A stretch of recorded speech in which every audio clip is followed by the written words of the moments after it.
Movie artist అసోసియేషన్లో ఉన్న ప్రతి ఒక్కరికి ఫ్రీగా అందరికీ హెల్త్ ఇన్సూరెన్స్ చేసాం. ఎవరెవరు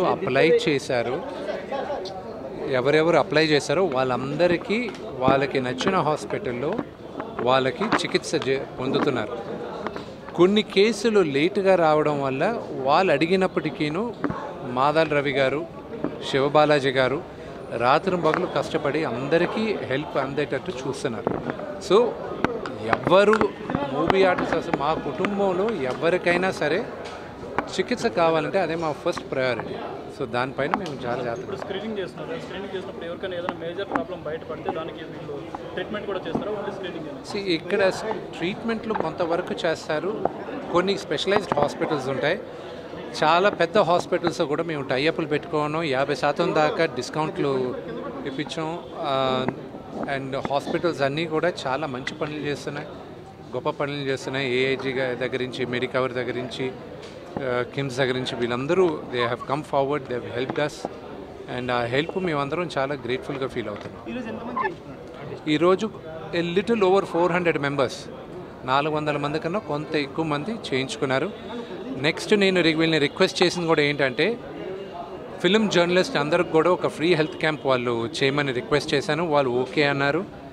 కంపల్సరీ ఇంకొక మీ అసోసియేషన్ అందరితో మాట్లాడి ఒక 2 వారాల్లో మీకు కూడా హెల్త్ క్యాంప్ ఇక్కడే జరుగుతుంది. సారీ,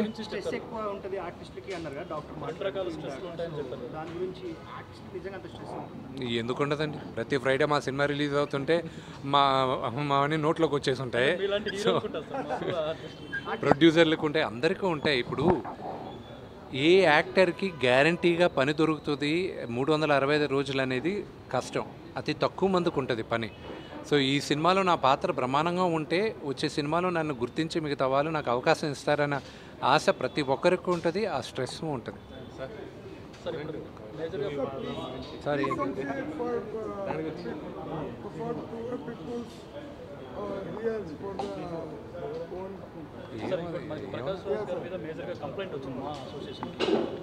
ఏమండి మనం ఉండేది ఇప్పుడు హెల్త్ క్యాంప్ గురించి. దాని గురించి ఏమైనా ఉంటే మాట్లాడదాం.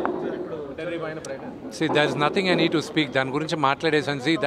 ఆయన గురించి ఎంతోమంది అది ఆయన ఇష్టం, అది ఆయన టోటల్ ఆయన పర్సనల్ వ్యూ. నా పర్సనల్ వ్యూ నేను వ్యక్తం చేశాను.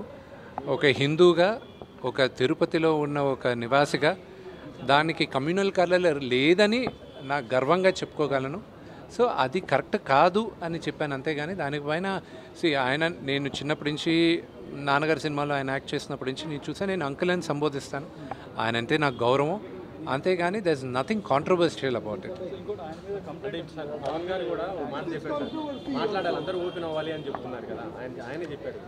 ఒకటి చెప్తాను, నటులందరూ అద్దాల మేడలో మేమందరం ఉంటాం. ఇప్పుడు నేను మాట్లాడితే ఒక వర్గం మీకు నచ్చచ్చు, అది మీకు నచ్చకపోవచ్చు. నచ్చని వాళ్ళు మమ్మల్ని ఈజీగా టార్గెట్ చేస్తారు, నచ్చిన వాళ్ళు మాకు అవసరం ఉన్నప్పుడు వచ్చి సపోర్ట్ చేయరు. అందుకే నటులు చాలా జాగ్రత్తగా ఆచితూచి ఆలోచించి మాట్లాడాలి కూడా. ఈ ఇష్యూలో ఇంటర్నల్గా ఎంతోమంది మాట్లాడున్నారు, కానీ బహిరంగంగా వచ్చి మాట్లాడితే ఎవరు మనోభావాలు దెబ్బతింటాయి అని కొత్తగా అందరికీ భయం కూడా ఉంటుంది. సో అందుకు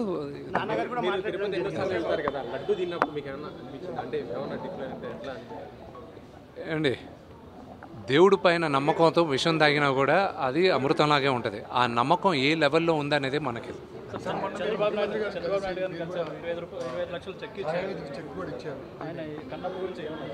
నేను కన్నప్ప గురించి మేము ఒక మేజర్ ఈవెంట్కి తీసుకొస్తున్నాం. ఆయన రిక్వెస్ట్ చేసాం రావాలని. అది శ్రీకాళహస్తిలోనే జరగాలి. ఎందుకంటే ఇంత భారీ బడ్జెట్ పెట్టి ఆ ఈశ్వరుడి పైన సినిమా తీస్తున్నాం, కన్నప్ప పైన సినిమా తీస్తున్నాం. భారతదేశం అంతా కన్నప్ప గురించి, శ్రీకాళహస్తి మహత్యం గురించి తెలియాలన్న ఉద్దేశంతో ఆయన కూడా వస్తే బాగుంటుంది, మన తెలుగు వాళ్ళ ఘనకీర్తి ఏంటో కూడా చెప్పాలి అనే ఉద్దేశంతో సినిమా చేస్తున్నాం. పరమేశ్వరుడి దయ. మేము కూడా దానికోసం వెయిటింగ్. ఆ త్వరలో చెప్తాను. బ్రహ్మాండంగా ఉందండి ఆయన దగ్గర ఉన్న స్పందన. Family, friends, family relatives and you know మిగతా క్వశ్చన్స్ అని వీటి గురించి మీరు నాన్నగారిని అడగాలి. నాన్నగారు